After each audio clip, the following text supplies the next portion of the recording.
धन्यवाद रागिनी जी। हमारी सहयोगी रागिनी नायक जी ने अभी विस्तार से कल के घटनाक्रम के बारे में बताया।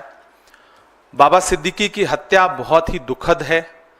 कांग्रेस पार्टी के राष्ट्रीय अध्यक्ष मल्लिकार्जुन खड़गे जी ने, नेता प्रतिपक्ष लोकसभा में आदरणीय राहुल गांधी जी ने ट्वीट करके अपनी संवेदना परिवार के प्रति और एक निष्पक्ष जांच की मांग की है।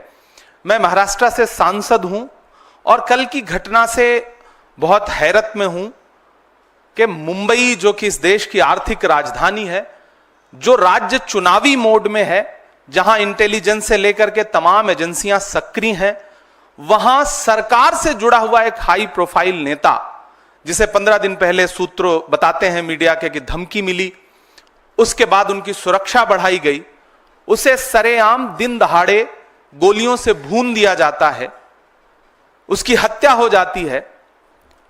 अगर सरकार अपने नेताओं को सुरक्षा दे पाने में असमर्थ है, तो फिर मुंबई और महाराष्ट्र की जनता को कैसे सुरक्षा दे सकती है? सबसे बड़ा सवाल यह है। बाबा सिद्दीकी कोई आम व्यक्ति नहीं थे, 3 बार के विधायक, मंत्री, मौजूदा समय में उनका बेटा विधायक, और सरकार जो डबल इंजन नहीं बल्कि ट्रिपल इंजन है महाराष्ट्र की सरकार में, उसके एक इंजन यानी कि अजीत पवार जी के करीबी नेताओं में से थे, उनकी हत्या हुई सरेआम।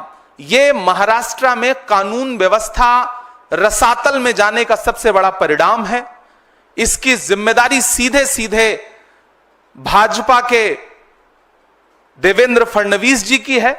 मुख्यमंत्री जी से ज्यादा गृहमंत्री की जिम्मेदारी है। मैं तो यह कहूंगा गृहमंत्री को आगे बढ़कर के जिम्मेदारी लेनी चाहिए। महाराष्ट्र में कानून व्यवस्था बुरी तरह से विफल है। बदलापुर से बांद्रा तक आप जहां भी देखेंगे महाराष्ट्र में ना तो बच्चियां सुरक्षित हैं, ना बेटियां सुरक्षित हैं, ना व्यवसायी सुरक्षित हैं, ना राजनेता सुरक्षित हैं। महाराष्ट्र पूरी तरह से कानून व्यवस्था के नाम पर कोलैप्स हो चुका है, जिसका जिक्र राहुल गांधी जी ने भी किया है, मल्लिकार्जुन खड़गे जी ने भी किया है। हम कांग्रेस पार्टी की तरफ से एक निष्पक्ष जांच की मांग करते हैं, पारदर्शी जांच की मांग करते हैं, ताकि अलग अलग कहानियों के बजाय जो सच्ची बात है वो निकल करके सामने आ सके और जो इसके दोषी हैं उन्हें सजा मिल सके। बहुत दुखद घटना है। मुंबई और महाराष्ट्र के लोग डरे हुए हैं इस घटना से।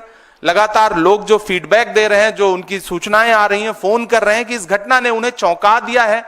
और पुलिस पूरी तरह से, जिस दिन सड़क पर हो, दशहरे का दिन है, त्योहार का दिन है, जिस दिन सुरक्षा व्यवस्था बहुत ज्यादा सड़कों पर होती है, पुलिस के हाथ में पूरी तरह से सुरक्षा व्यवस्था होती है, सजग होती है पुलिस, उस दिन इस तरह की घटना होना, हत्यारे रेकी करते हैं, रेकी करने के बाद हत्या करते हैं, खुलेआम चैलेंज करके हत्या करते हैं। यह सरकार के इकबाल पर गोली चलाई गई है, कानून व्यवस्था के इकबाल पर गोली चलाई गई है और अंततोगत्वा हत्या हो गई। पुलिस रोक पाने में नाकाम रही।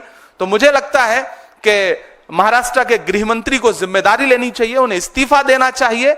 महाराष्ट्र की जनता यह कह रही है और कांग्रेस पार्टी की तरफ से हम यह डिमांड करते हैं कि एक निष्पक्ष कमेटी बनाइए, जांच, जल्द से जल्द जांच रिपोर्ट महाराष्ट्र के सामने, देश के सामने आए, ताकि महाराष्ट्र के लोगों का डर खत्म हो सके।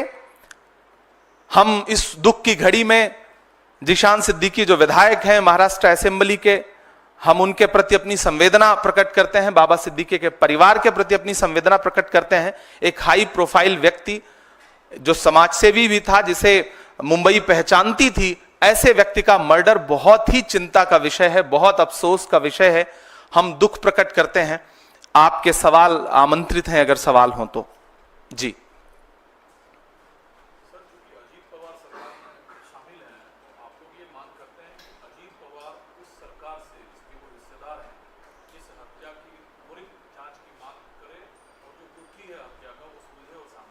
नहीं, सिर्फ अजीत पवार जी को तो मांग करनी ही चाहिए, वो उनकी पार्टी के एक इंपॉर्टेंट नेता थे, लेकिन देश का हर विपक्षी दल मांग कर रहा है कि डबल इंजन, ट्रिपल इंजन की सरकार कर क्या रही है। सबसे पहला तो हम अजीत पवार जी पे से प्रश्न ना पूछ के हम देवेंद्र फडणवीस जी से सवाल पूछे ना, हम शिंदे जी से सवाल पूछे ना कि उनकी पुलिस क्या कर रही है, उनका प्रशासन क्या कर रहा है। हम सवाल को घुमाते क्यों हैं?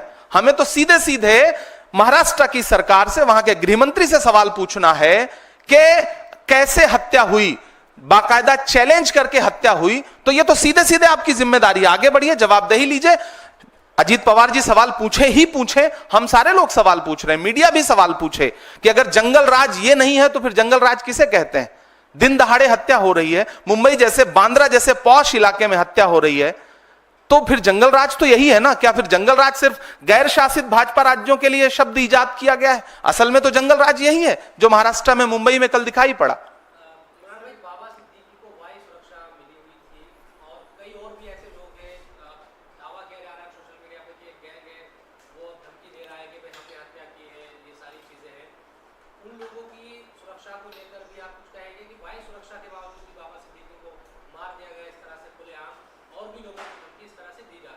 नहीं, सबसे पहले तो मुंबई के आम जनता, मुंबई कर जो है, उनकी सुरक्षा की चिंता है इस घटना के बाद, कि जब इतना हाई प्रोफाइल नेता चैलेंज करके मार दिया जाता है तो आम आदमी का वहां पे क्या हश्र होगा, आम मुंबई कर क्या सोच रहा होगा, उसकी सुरक्षा कैसे करेगी महाराष्ट्र की सरकार? पुणे गैंगरेप हो, बदलापुर की घटना हो, या फिर थाने के अंदर घुस करके गोलीबारी करना हो, या फिर लाइव फेसबुक पर गोली मारना हो, महाराष्ट्र में ये घटनाएं हुई है पिछले कुछ महीने में।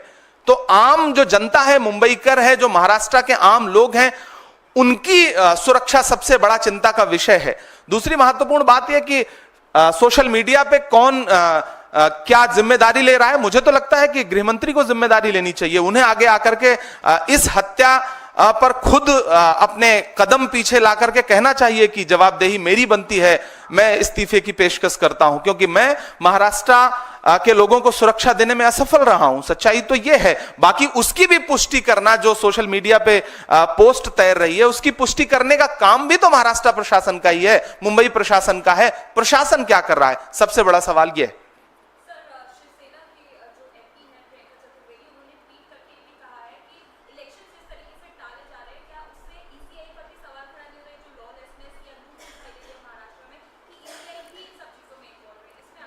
देखिए, मुख्य चुनाव आयुक्त महोदय मुंबई का दौरा करते हैं, महाराष्ट्र का दौरा करते हैं।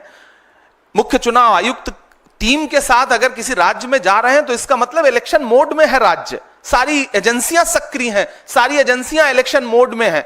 ऐसे में जब सारी एजेंसियां सक्रिय हैं, उसके बाद इतनी बड़ी घटना हो रही है, तो यह तो बहुत बड़ा सवालिया निशान है, न सिर्फ राज्य के प्रशासन पर बल्कि केंद्र के प्रशासन पर भी बहुत बड़ा सवालिया निशान है।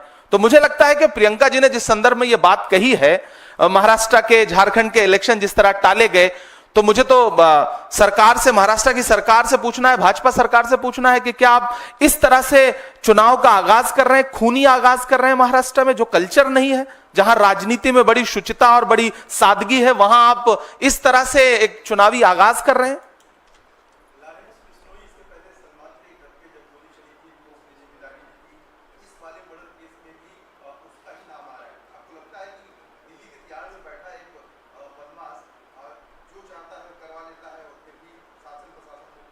मुझे लगता है कि देश के गृह मंत्री से सवाल पूछा जाना चाहिए, अमित शाह जी से यह सवाल पूछा जाना चाहिए, महाराष्ट्र के गृह मंत्री से यह सवाल पूछा जाना चाहिए कि अगर कोई इस तरह से आगे आके जिम्मेदारी लेना है जिसकी सत्यता अभी तक सामने नहीं आई है, घरों की राख फिर देखेंगे, पहले देखना यह है घरों को फूंक देने का इशारा कौन करता है। तो इसके पीछे असली कहानी क्या है, वो देश के सामने तब आए जब जांच एजेंसियां एक कमेटी बना करके निष्पक्ष जांच रिपोर्ट देश के सामने रखें, तब मुझे लगता है कि ज्यादा बेहतर जांच और पारदर्शिता सामने आ सकेगी। अभी तो सबसे बड़ा सवाल, अगर कोई जिम्मेदारी ले रहा है तो सबसे बड़ा सवाल देश के गृह मंत्री का है कि किसी बाहर बैठ के, किसी दूसरे राज्य की जेल में बैठ के कोई इतनी बड़ी घटना अंजाम दे रहा है, तो गृह मंत्री से सवाल है। दोनों गृह मंत्रियों की जवाबदेही है। Thank you.